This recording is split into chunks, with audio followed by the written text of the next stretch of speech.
जय हिंद भाई सभी को। मैं Vikas Yadav, recruit constable, Delhi police. आप सबको अपना आज स्ट्रेटेजी अपनी बताऊंगा कि मैं कैसे पढ़ाई करके, अपने पहले वीडियो में मैं बताया था कि आपको डिटेल में अपनी स्ट्रेटेजी, पूरी कंप्लीट स्ट्रेटेजी बताऊंगा कि मैंने कैसे तैयारी की, कैसे मैंने इतने एग्ज़ाम्स को क्रैक किया और मेरी क्या स्ट्रेटेजी रहती है आगे एग्ज़ाम को क्रैक करने की। जैसा कि बताया मैंने कि मैं इस टाइम सीजीएल की प्रिपरेशन कर रहा हूँ मेंस के लिए, तो आपको कंप्लीट स्ट्रेटेजी बताने वाला हूँ, एक फ्रेशर बच्चे के लिए भी और एक जो रिपीटर है उसके लिए भी। इसमें आपको सब्जेक्ट वाइज स्ट्रेटेजी बताऊँगा। पहले मैं एक बार अपना ब्रीफ में इंट्रोडक्शन फिर दे देता हूँ। मैं इस टाइम दिल्ली पुलिस में ट्रेनिंग कर रहा हूँ पिछले 4 महीने से, और मैं इतने एग्ज़ाम निकाल चुका हूँ पीछे, CGL, CPO, CHSL, GD, air force. तो मेरी क्या स्ट्रेटेजी रही थी कि मैं एग्ज़ाम विदाउट प्रेशर अच्छे से निकाल पाया एक बार बस सिलेबस कंप्लीट करने के बाद। तो आपको मैथ की स्ट्रेटेजी बताता हूँ। जैसे मैंने जब तैयारी शुरू की तो मुझे मैथ एक, जैसे आप इंटर जब मैथ से पास आउट होते हो क्लास 12th, तो मैं मैथ से पास आउट हुआ था। उसका फील्ड अलग होता है और जब आप तैयारी के फील्ड में आते हो तो इसका मैथ पूरा अलग होता है।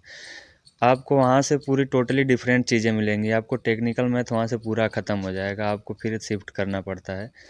तो थोड़ी कठिनाइयाँ आएंगी, जो फ्रेशर बच्चे हैं उनको कठिनाइयाँ आएंगी शुरू करने में, पढ़ने में, समझने में। लेकिन एक बार जब आप समझने लगोगे तो आपको अच्छा लगेगा, धीरे धीरे आप जब प्रैक्टिस करने लगोगे तब। तो वैसा ही मेरे साथ भी हुआ। मैं पहले ऑफलाइन कोचिंग 2021 में ज्वाइन किया। तो ज्वाइन करते ही 1 महीना पढ़ते ही मैं नंबर सिस्टम पढ़ा, पहला चैप्टर, तो मज़ा आने लगा। क्योंकि जब मैं पढ़ता था, स्ट्रेटेजी मेरी ये थी, जितने क्वेश्चन मेरे कोचिंग में कराए जाते थे उतने क्वेश्चन मैं आके बार बार उसको करता था, कम से कम 3 से 4 बार करता था, जब तक 1 से 2 स्टेप अपने आप माइंड में ही ना हो जाए शुरू के दिनों में ही, तब तक मैं उसको करता रहता था 4 से 5 बार। फिर दूसरे दिन अगर, जैसे पहले दिन 1 से 10 सवाल किया, दूसरे फिर 10 से 20 सवाल थी, तो जब दूसरे दिन जाता था तो 1 से लेके फिर करते आता था कि एक बार रिवाइज हो जाए वो, फिर माइंड में चलने लगता था सवाल कि कैसे इसका स्टेप है, कैसे चलेगा। धीरे धीरे यहाँ से मैथ का जो है वो डर ख़त्म। 1 महीने मैंने कोचिंग किया, तब तक लॉकडाउन आ गया। मुझे बहुत बुरा लगा कि तैयारी इतनी अच्छी चल रही थी, छोड़ना पड़ा। तो मैं फिर ऑनलाइन शिफ्ट होने लगा। एक भैया तैयारी कर रहे थे, उन्होंने मुझे सजेस्ट किया कैरियर विल प्लेटफॉर्म। मुझे पता नहीं था, जैसा कि मैंने बताया था कि 21 में मेरे पास फ़ोन आया, तो मुझे उतना भी पता नहीं था कि तैयारी कैसे करनी है, कहाँ से करनी है। तो उन्होंने कैरियर विल प्लेटफॉर्म पर मैथ के लिए स्पेशली बताया कि गगन प्रताप सर है जो मैथ्स बहुत ही अच्छा पढ़ाते हैं, अगर समझ लिया तो बहुत अच्छी बात है। तो मैं कहा ऐसा क्या, कौन सी चीज़ नहीं है कि जो आदमी अगर अपनी डेडिकेशन से समझना चाहे तो उसको समझ नहीं सकता।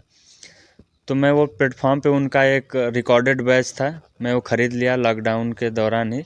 और घर पे जितने दिन लॉकडाउन था, मैं मैथ, मेरी स्ट्रेटेजी लॉकडाउन के दौरान मैथ और रीजनिंग को लेके थी। मैं मैथ के नंबर सिस्टम से शुरू किया, फिर से वहाँ से कोचिंग में भी नंबर सिस्टम पढ़ा था, वहाँ से समझ धीरे धीरे पकड़ में आने लगी। मैं पढ़ना शुरू किया। गगन प्रताप सर की एक ख़ास बात है कि वो बेसिक से लेके एडवांस से भी अपर लेवल तक पढ़ाते हैं, और नंबर ऑफ़ क्वेश्चंस इतना ज़्यादा करवाते हैं कि आपको, मतलब हर एक प्रकार के क्वेश्चन करा देंगे कि आप अगर उनके सीट के क्वेश्चन क्वेश्चन बना लो आप, तो भी आपको अलग से कुछ करने की ज़रूरत नहीं है। लेकिन तो मज़ा आने लगा जब, तो मैं मैथ पूरा वहीं से कवर करने लगा, सब चैप्टर पढ़ा, धीरे धीरे उनकी सीट फिर लगाने लगा।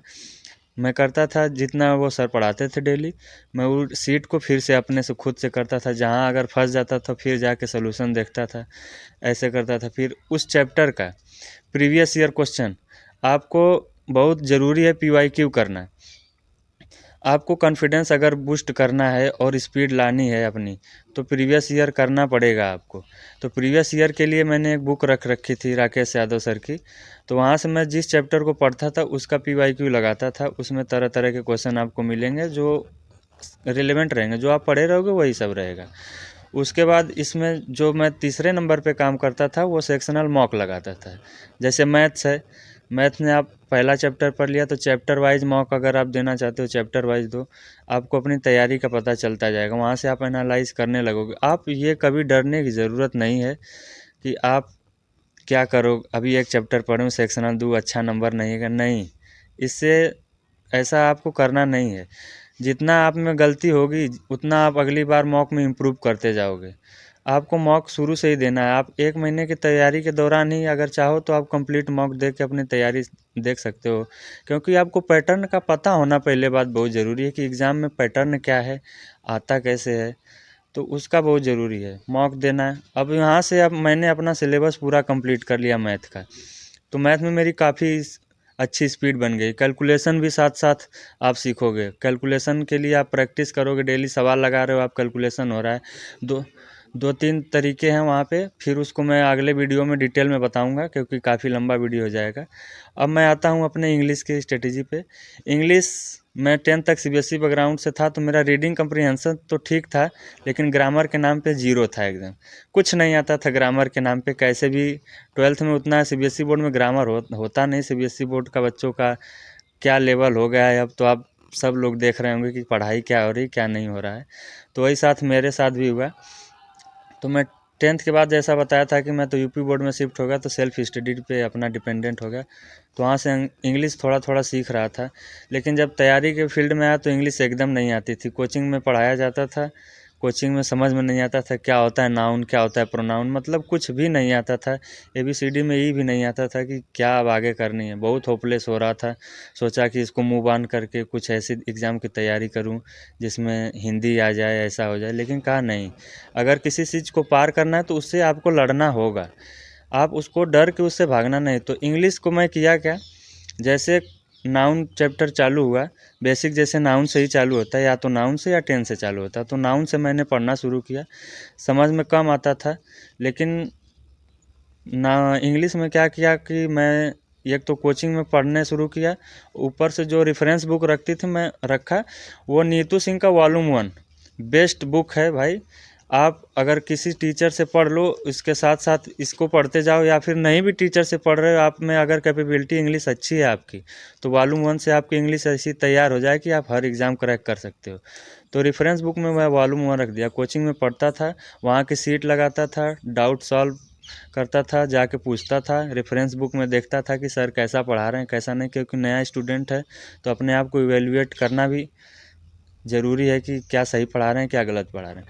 इंग्लिश वहाँ से इम्प्रूव होती है। उसके बाद मैं प्रैक्टिस बुक रखा था, पहले शुरू में एमबी पब्लिकेशन की बुक रखा, नहीं आता था तो भी उसमें लगा रहता था, पीछे से सोल्यूशन देख के कि ऐसा अच्छा क्या है, इसमें क्या है, ऐसे करता रहता। उसके बाद मैंने बहुत सारी प्रैक्टिस बुक लगाई, जैसे पिनाकल की बुक है, बहुत अच्छी किताब है, अभी भी मैं उसको यूज करता हूँ। और नीतू सिंह की वॉल्यूम 1 में ही चैप्टर के एंड में आपको 50 से 60 सवाल दिए रहेंगे आपको इवेलुएट करने के लिए कि आपको मतलब आप किस लेवल पे हो, क्या पढ़ रहे हो, क्या नहीं आ रहा है कि नहीं। इसके बाद और सारी इंग्लिश में चीज़ें हैं, मैं उसको भी बताऊंगा आपको। अब इसके बाद बात करते हैं रीजनिंग की।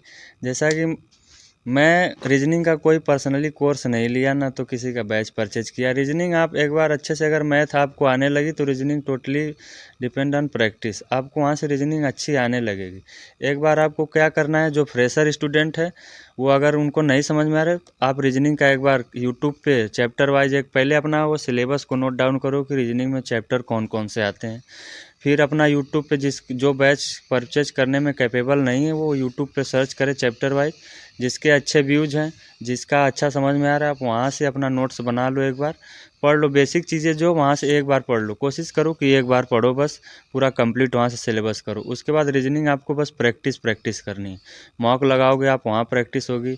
कोई सा रेफरेंस बुक ले लोगे, पीयूष वार्ष्णेय सर की बुक है, वहाँ से प्रैक्टिस कर लो, अच्छी है। वहाँ से प्रैक्टिस करते रहो, नंबर सीरीज पे ज़्यादा फोकस करना और कोडिंग डिकोडिंग पे किसी भी एग्ज़ाम के लिए। फिर मैं आपको रीजनिंग के लिए बताऊंगा कि आगे कैसे डिटेल में करनी है। उसके बाद आते हैं जीएस पे। जीएस देखिए दोस्तों, आपको एक बहुत ही वास्ट सिलेबस है। जितना आपका इंग्लिश मैथ और रीजनिंग नहीं है, उससे ज़्यादा जीएस है। जीएस में हर एक पोर्शन है, हिस्ट्री है, ज्योग्राफी, इकोनॉमी है, पॉलिटी है, स्टैटिक है, करेंट अफेयर है, बहुत सारी चीज़ें हैं करने को।